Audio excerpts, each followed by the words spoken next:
আজকে দেশ স্বাধীন হয়েছে 53 বছর। এই 53 বছরের ইতিহাস, 53 বছরের ইতিহাস বাংলাদেশকে একটি কলঙ্কিত রাষ্ট্রে পরিণত করার ইতিহাস। এই বাংলাদেশের রাজনৈতিক কলঙ্ক মুক্ত করে এটি সুখী সমৃদ্ধ কল্যাণ রাষ্ট্র প্রতিষ্ঠার দৃঢ় প্রত্যয় নিয়ে আজকে সমমনা 8টি দল ঐক্যবদ্ধ হয়েছে। এই 8 দলের মাধ্যমে আমরা বাংলাদেশকে একটা নূতন বাংলাদেশে করতে চাই, দুর্নীতি দুঃশাসন মুক্ত একটি সুখী সমৃদ্ধ কল্যাণ রাষ্ট্র প্রতিষ্ঠা করতে চাই। সংগ্রামী ভাইরা আমার, আপনারা জানেন 8 দলীয় সমমনা 8 দলীয় জোট 5 দফা কর্মসূচি দিয়েছে। 5 দফা কর্মসূচির পক্ষে সারা দেশের মানুষ জেগে উঠেছে।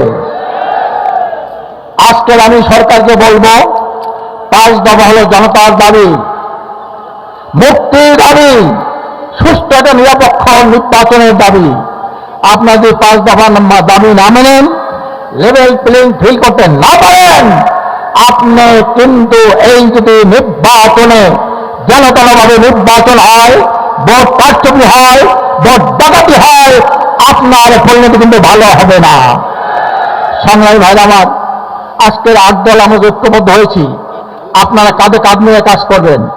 আমরা চাই পার্লামেন্ট থেকে শুরু করে ইউনিয়নের মেম্বার পর্যন্ত কোন জনপ্রতিনিধির মধ্যে যেন কোনো দুর্নীতিবাজ, চাঁদাবাজ, দখলবাজ, কবিখার গোষ্ঠী যেন ঢুকতে না পারে। এই জন্য যেখানে যে দলের এমপি হবে আর এক দলের ভোটে চেয়ারম্যান হবে, ইউনিয়নের চেয়ারম্যান ভাগাভাগি হবে, ইউনিয়নের মেম্বার ভাগাভাগি হবে। এভাবে পার্লামেন্ট থেকে শুরু করে আমরা আমাদের ইউনিয়ন পর্যন্ত আমরা সৎ, যোগ্য, আল্লাহর নেতৃত্ব গড়ে তুলতে চাই। আপনি ঐক্যবদ্ধ আছেন? ঐক্যের মধ্যে যারা ফাটল দেওয়াতে চেষ্টা করবে, কোন ষড়যন্ত্র করবে, জনগণ কিন্তু আপনাদের পিঠের চামড়া খুলে দেবে। এই ঐক্যের মধ্যে কোনো ষড়যন্ত্র করবেন না, বেশি বুদ্ধিমানই করবেন না। যার অবস্থা যেখানে ভালো সেখানে সে পারতে হবে।